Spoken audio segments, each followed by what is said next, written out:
एक कविता सब याद रखा जाएगा आपके लिए। फिर से मुनादी हुई है, फिर से मुनादी हुई है, सन्नाटे के दर्द की दवा लेकर फिर से राजा अपने नियत समय पर 2 दिन बाद आने वाला है। फिर से मुनादी हुई है, सन्नाटे के दर्द की दवा लेकर फिर से राजा अपने नियत समय पर 2 दिन बाद आने वाला है, नया फरमान सुनाने वाला है। सहमे हैं इस खबर को सुनकर कुछ लोग, तो कुछ बेताब भी हैं।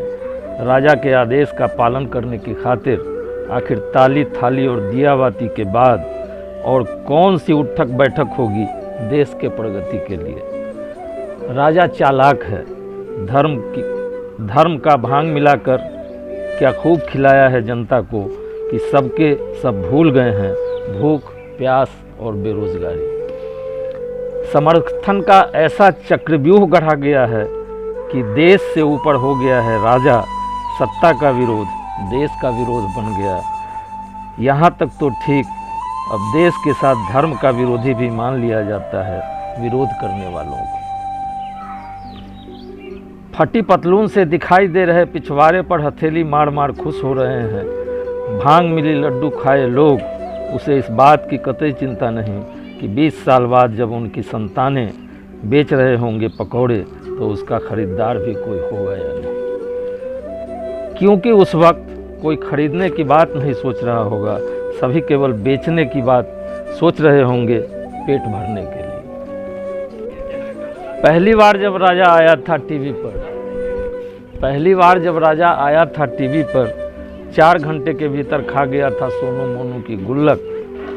चोरी चुपके चावल के टीने में उसकी महतारी ने जो कुछ बचा के रखे थे 1500 के नोट सब चट कर गया था। उसको मुकम्मल करने में कई माह लगने पड़े थे बैंकों की लाइन में। राजा फिर आया था आधी रात को स्वाधीनता की तरह जीएसटी का जश्न मनाने। राजा फिर आया इस बार महामारी का खौफ दूर करने, सभी को चला गया घरों में कैद कर। पर मन तो कैद होने की चीज़ नहीं, मन में उठते हैं कई सवाल। क्या इन सारे सवालों को मार डालेगा कोरोना का खौफ? सचमुच हम एक मुश्किल दौर में हैं। मैंने अपने आसपास रात दिन इस तरह का सन्नाटा नहीं देखा। सचमुच हम एक मुश्किल दौर में हैं। मैंने अपने आसपास रात दिन इस तरह का सन्नाटा नहीं देखा। फिर भी सब्जी आटा दाल के लिए निकलना ही है, मुंह में मास्क लगाकर। फुर्सत ही फुर्सत है, पर कहाँ राहत है। आधुनिकता का पराजय काल है यह। शायद मानव सभ्यता पुनः लौट जाएगी आदिम और बर्बर युग में, जहाँ मनुष्य नहीं रह जाएगा सामाजिक प्राणी। कभी कुत्ते के भौंकने से जिंदगी का आभास होता है। सामाजिकता या सामूहिकता अभिशाप है इन दिनों।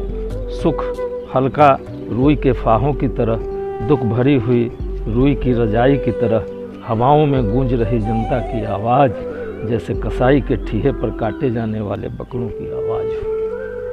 पर तुम्हारे दौर को याद रखा जाएगा, झूठ और अफवाह फैलाने के लिए, राजनीति में धर्म के घालमेल के लिए, लोकतंत्र की नई परिभाषा गढ़ने के लिए, धन्ना सेठों को मालामाल करने के लिए। वक्त आएगा जब नंगा खड़ा होगा बादशाह कीमती कपड़ों में ढके होने के बावजूद।